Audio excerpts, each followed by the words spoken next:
Welcome to the Two Random Podcast.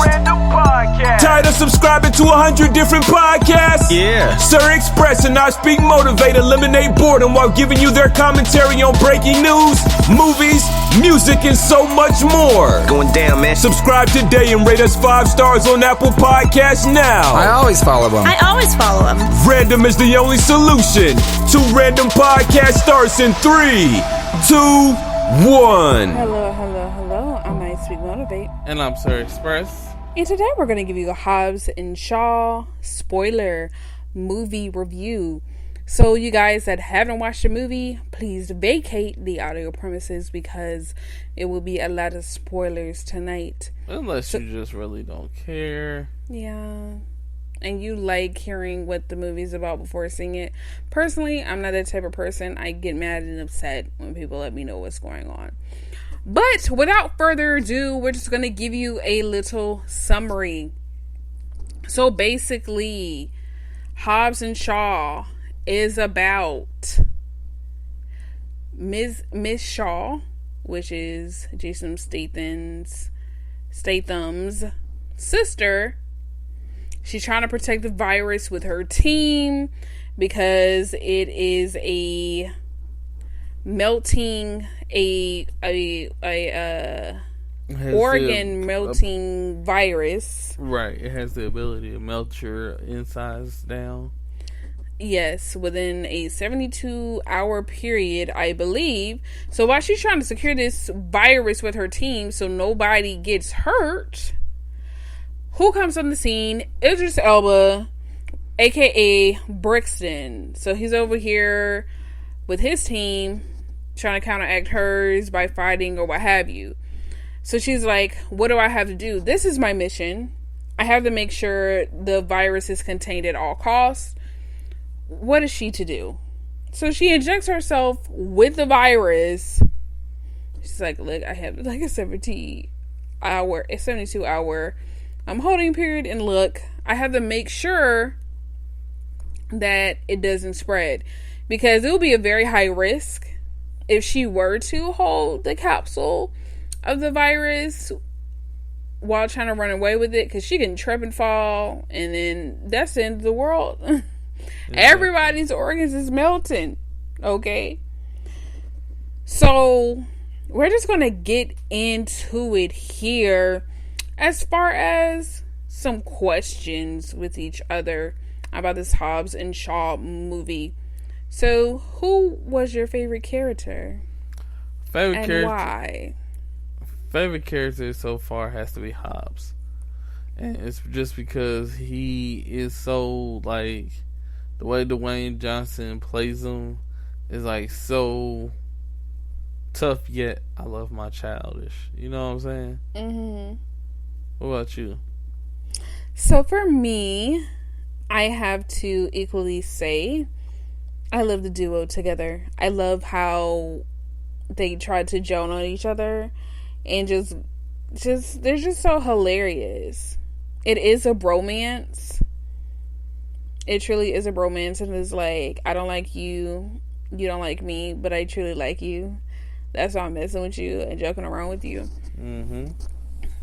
I feel like Hobbs and Shaw bring a cool dynamic. Like Hobbs is more jokey, but this huge buff guy, and Shaw is stealth, and he has the accent, and it's just a cool dynamic, as well as they both fight, but in their own way, and I feel like they're goofy in their own way. So they had a great dynamic on screen. So I definitely have to say both equally. Now, what was your least favorite part of the movie? Quite honestly, my least favorite part is when they were in Britain and they were supposed to, find the sister and everything, right? Right. But nothing ever triggered the little thing she had set up to blow up, right? And it was just like, man, somebody could have got blown up by this thing. Like, how did the person get in without tripping over the line? Okay, yeah, I know what you're talking about. In her house. Mm-hmm. Yeah. But I guess everybody was, the way they were trained was at such a high level. Even, you know, of course Jason or Shaw went over it. Exactly. But they're trained so deeply that I feel like unless you were lower leveled, I don't think anybody would have blew up. Exactly. So I think that's why it didn't go over. I think they would have had to been like, yeah. Yeah, so that's definitely my 9 best time, you know. But other than that, the movie itself was just amazing. Well, my least favorite part was when actually she is trying to get the virus. They're trying to extract the virus from her. Hobbs' brother has spent about day and night, you know, trying to make this machine. And Shaw's like, oh, I want to make sure that you're on the front line so I can see you and make sure you're okay. But then I'm like, look, she's getting the virus extracted from her. And if it gets airborne by anything, or if some weapon ends up hitting her machine, that's it for her in the world. So why do you have her by the fight? And that just made me mad. I'm like, she could go on the back with Mama Hobbs, wherever Mama Hobbs is, chilling. That's where she needs to go, because she's the most dangerous. Right. Because pum pum, everybody gonna die.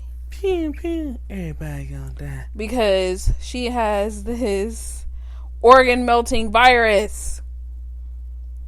And if somebody would to, because think about it, it was taking 30 minutes for it to come out of her system. It was literally coming out of her veins. Right. So, say for example, somebody accidentally hit it and one drop came out. That's it. That's it for everybody on the island. Then on the spread worse and worse and worse. Right. Like, that whole thing made me mad, because it's like, we do all of that. Hobbs' brother do all of that, making sure this machine is on, and then y'all gonna be in the front where the fighting's going on. Exactly. And she doing all the extra.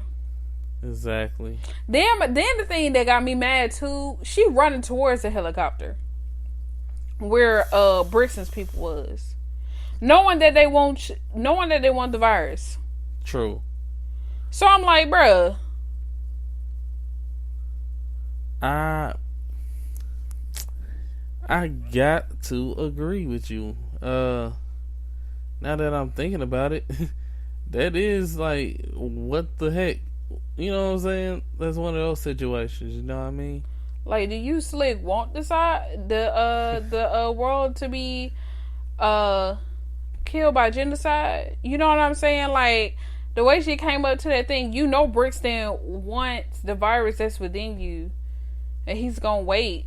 You know what I mean? It's like she was practically giving it, like, Brixton, here you go. Like, I was just like, what is going on, ma'am? Exactly. Get your tail in a hut or what have you in Samoa and wait till your 30 minutes is up. You can wait. You don't need to fight.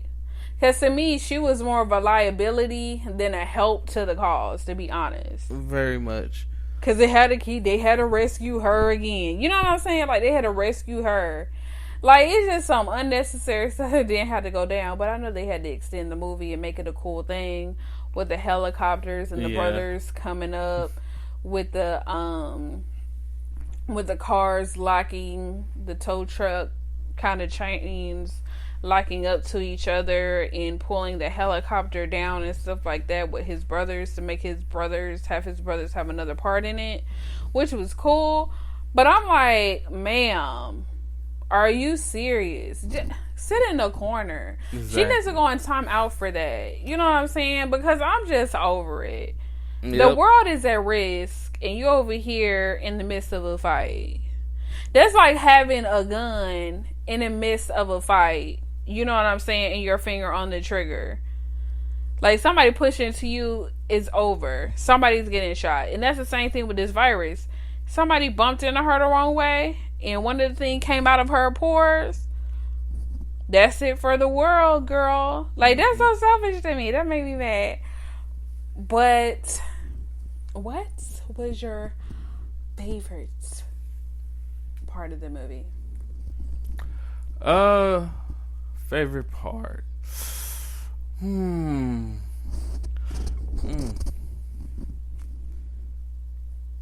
don't know. I think I have to go with when they went to Samoa.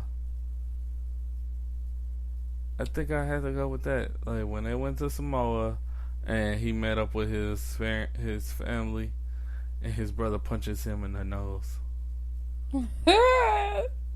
And then from there, he goes in, sees his mama, and his mama is so protective of him. And then she threw that flip-flop right in his brother's head. Right in his head. She had perfect aim. I'm like, girl, you're a marksmith with that slipper. What about you? Same. Because of the cultural significance. So and the thing is, we're getting character development from Hobbs from that. Like, because I always wonder when I watch Fast and Furious, like, where are these people coming from? So, with Hobbs, we are able to get, okay, the reason why, you know, he forgot about his family that much or things like that is because his daddy had him and his brothers doing jobs that increasingly got more and more dangerous, and that they almost caused death a couple of times. They were close to death a couple of times, and he turned his father in, and then he just left because I feel like it was fear that they wouldn't accept him anymore because he turned, you turned dad in. Exactly. You know what I'm saying? You turn pops in. You know what I mean? Like, what type of Uso are you? You know what I mean? Turning in, popping. But so for me, that was a favorite part, as well as them fighting together as brothers and them having the cultural garb, the cultural weapons, their clothing, everything for me was in their chants and stuff. I really love seeing people's different cultures, so I thought it was cool. I also thought it was cool because it was reflective of who Dwayne "The Rock" Jackson actually is, because he is a part Samoan. Mm-hmm. So I feel like it's so cool to see that it wasn't all the way acting for him, if that makes sense, because that is a part of him. That is a part of his culture. So it's cool to see him fake Hobbs, culture, as well as his actual culture. So I feel like it made it more genuine in things like that. Yep. I feel like the movie was amazing. I still give it a 5 all day, every day. You know what I mean? I just wish that they would have gave Roman Reigns a little bit more of a character in this one, instead of being like, just sitting there quiet in this movie. I feel like they could have used him better. Yeah, but you know who wasn't quiet? Our surprise guest that was not marketed at all in the trailers. At all. It was a total shock when we seen him. Actually, when we seen them. You know what I mean? Which was Ryan Reynolds, the one who called Hobbs on the mission, as well as Kevin Hart. And he was the air marshal, and he wanted to be a part of the team. Who was like, "Look, we can be a trio. We can make this thing work." And which was cute because